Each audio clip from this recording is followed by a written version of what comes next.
Hi, the Cat's Library is channel day. The librarian is me. I have 16 hours and 24 minutes of drawing recording in this video.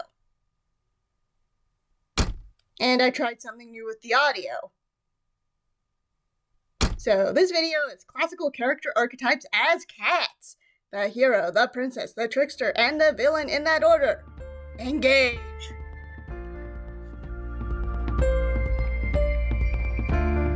By classical character archetypes, I mean from fairy tales or myths, but presented in a modern way. I chose cats to turn them into because I wanted to show off how good I am at drawing cats. This first drawing is a classical hero, which is actually a fairly complicated archetype to break down into a limited set of characterizations. This is because heroes are different depending on what time period and culture that they're a part of. Usually self-contained myths and legends follow a plot, such as the topically named Hero's Journey, which follows an old boy's journey into becoming a young man. I use this in the design by making the character a teenager. Imagine the cats are a teenage boy and pretend I said this after I'd sketched out the human version. I wasn't sure if I was going to draw the human version in these archetypes, but I did, and that was one of the reasons that this took so long to finish. Specifically, I took inspiration from medieval knights and from King Arthur.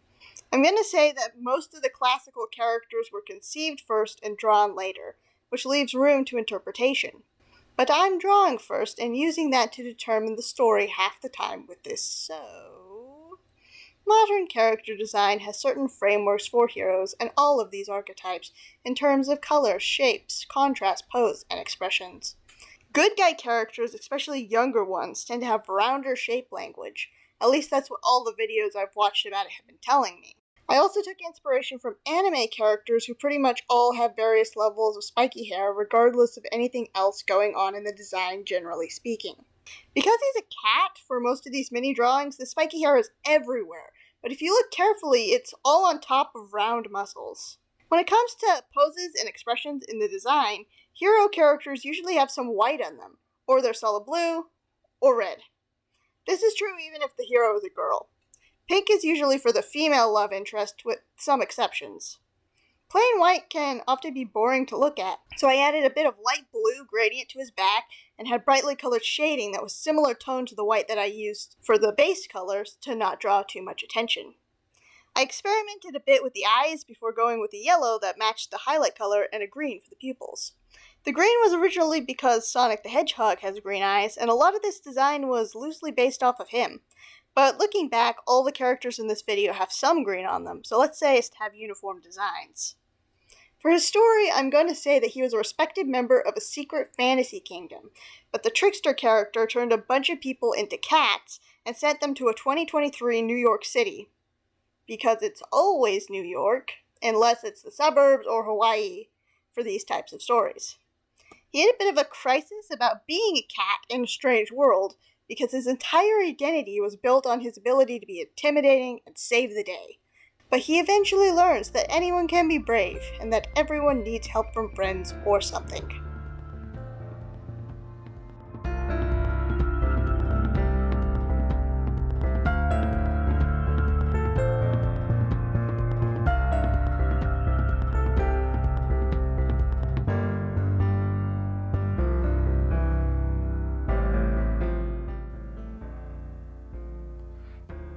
I came into the love interest design with the full intention of doing the trope where you take the hero design and making it pink.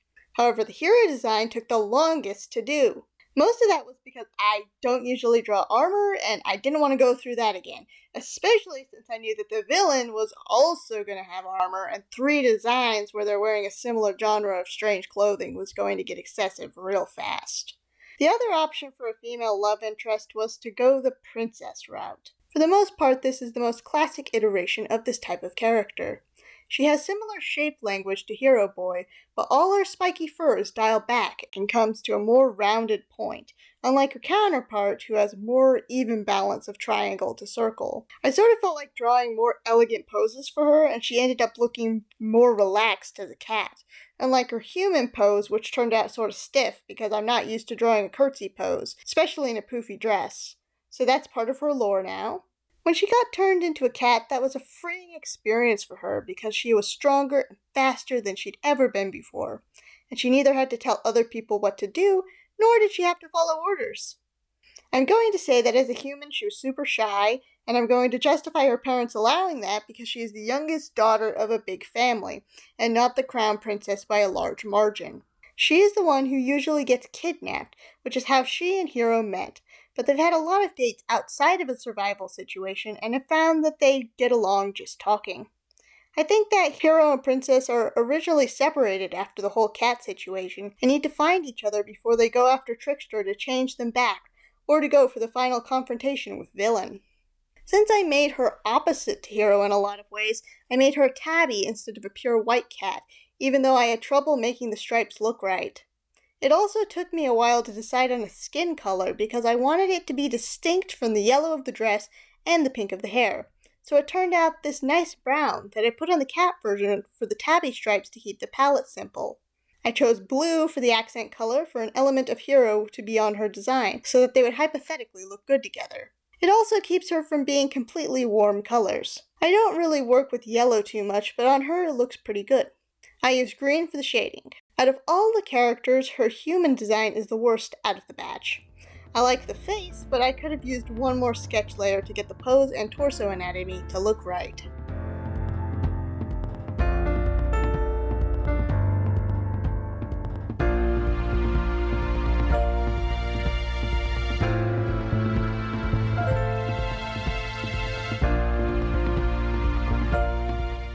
I put a slight gradient background to Princess, and for Trickster I put an extreme gradient background with all the colors I was planning on eventually using.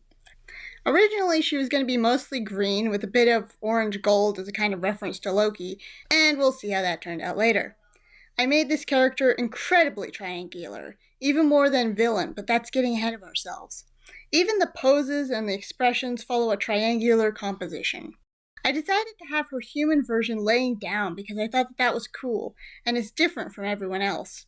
I also put her in the center of the page, which works for her because she's more morally ambiguous in contrast to Hero and Princess, who are at the right of the page. She likes pranks and tends to think deeply about things.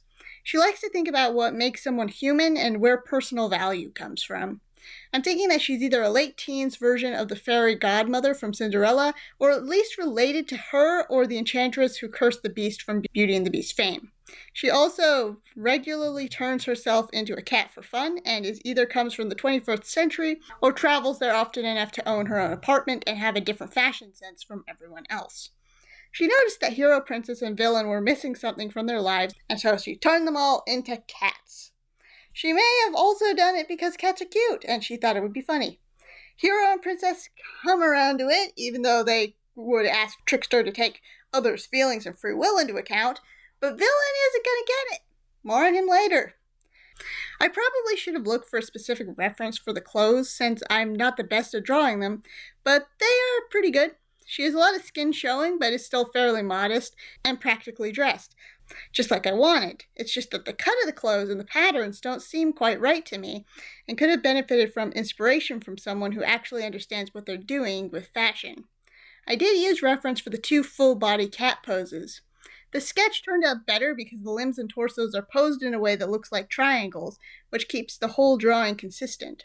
With the second pose, I struck closer to the reference than the first sketch and tried to make everything sharper later, which might be why it looks slightly off. She was originally going to be mostly green, but I wanted each of these cats to have a different pattern, and decided on calico, which pushed her into a more orange direction. After I was done putting in the flat colors, I wasn't satisfied with the shoes, and so I redrew them to have straighter lines and sharper angles. I also changed the shade of bright green to be darker and less saturated. This was in hopes of the green melding better with the orange instead of competing with it, which I did manage to do.